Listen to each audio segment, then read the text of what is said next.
নোয়াখালী নারী ও শিশু নির্যাতন দমন ট্রাইব্যুনাল 1-এ মাননীয় আদালত মাননীয় বিচারক জনাব খুরশিদ আলম স্যার দুটো মামলায় আজকে রায় প্রদান করেছে। প্রথম মামলাটা হচ্ছে একটা চাঞ্চল্যকর মামলা। এটা বাংলাদেশ গণপ্রজাতন্ত্রী বাংলাদেশ সরকারের স্বরাষ্ট্র মন্ত্রণালয়ের যে মনিটরিং সেলে সেখানে এই মামলাটা চাঞ্চল্যকর মামলা হিসেবে তালিকাভুক্ত আছে। তো এই মামলাটা 2018 সালে আসামি গোলাম সরোয়ার ওনার স্ত্রীকে হত্যা করেছে গলা টিপে যৌতুকের জন্য। এটা নারী শিশু নির্যাতন দমন আইনের 11 কদারাম হত্যা মামলা হয়েছিল।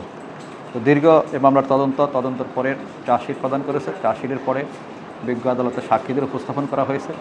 রাষ্ট্রপক্ষ আমরা প্রসিকিউশন সন্দেহাতীতভাবে আমরা সাক্ষী প্রমাণ উপস্থাপন করতে সক্ষম হয়েছি আসামি এই হত্যাকাণ্ডের সাথে জড়িত। তৎমর্মে বিজ্ঞ আদালত আসামি জড়িত মর্মে সন্তুষ্ট হয়ে আসামিকে যাবজ্জীবন দণ্ড প্রদান করেছেন এবং আর্থিক দণ্ড প্রদান করেছেন। এই একটা মামলা।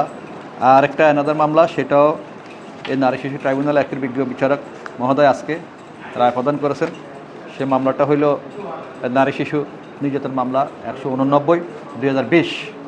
এই মামলাটিও আসামি মোহাম্মদ বরকতুল্লাহ মোহাম্মদ ইয়াসমিন আক্তারকে ধর্ষণের চেষ্টা করেছিল এবং এই ঘটনাটাও আমরা বিজ্ঞ আদালতে রাষ্ট্রপক্ষ সাক্ষী প্রমাণ যথাযথভাবে সাক্ষী প্রমাণ উপস্থাপন করে আমরা প্রমাণ করতে সক্ষম হয়েছি।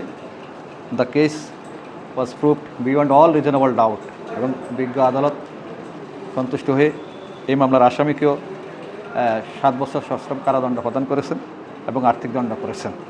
আমরা আদালতের এই রায়ে সন্তুষ্ট এবং আমরা মনে করি যে আদালতের এই সমস্ত দৃষ্টান্তমূলক শাস্তির ফলে আগামীতে এই ধরনের হত্যা অপরাধ কমে আসবে। আমরা আদালতে মানুষ ন্যায় বিচারের জন্য আসবে, ইনশাল্লাহ আগামীতে মানুষ ন্যায় বিচার পাবে এই আশা প্রত্যাশা করি।